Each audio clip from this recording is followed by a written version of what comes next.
পাউরুটি দিয়ে কি সত্যিই এত নরম তুলতুলে আর স্পঞ্জি কেক বানানো যায়? তো চলুন আজকে আমি পাউরুটি দিয়ে একটা দারুণ স্বাদের কেক বানানো দেখাবো।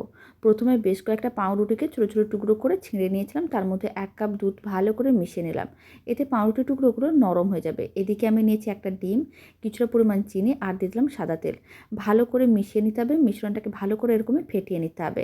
তারপরে পাউরুটি ও দুধটা যে মিশিয়ে রেখেছিলাম তার মধ্যে মিশ্রণটা দিয়ে আবারও কিছুটা পরিমাণ ময়দা দিয়ে ভালো করে মিশিয়ে নিতে হবে। 1 চামচ বেকিং পাউডার, 1/2 চামচ বেকিং সোডা আর 1 চামচের মতন দিয়ে দিলাম ভ্যানিলা এসেন্স। এতে স্বাদ ও গন্ধ দুটোই খুবই ভালো আসবে। মিশ্রণটাকে 6 থেকে 7 মিনিট ভালো করে ফেটিয়ে নিয়েছিলাম। কেকের ব্যাটার একেবারেই রেডি। তারপর যে কোনো একটা স্টিলের পাত্রের মধ্যে ব্যাটারটা নিয়ে নিতে হবে।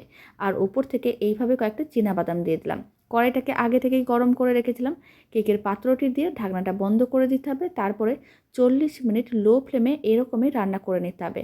আর কালারটা ভালো যাতে আসে তার জন্য আরও 10-15 মিনিট এইভাবে লো ফ্লেমে আরও কিছুক্ষণ রান্না করে নিতে হবে। তাহলে কেকের কালারটাও ভালো আসবে, দেখতে যেমন ভালো লাগবে, খেতেও ভালো লাগবে। এইভাবে একবার পাউরুটির নরম তুলতুলে স্পঞ্জি কেক বাড়িতে বানিয়ে দেখতে পারেন, খেতে বেশ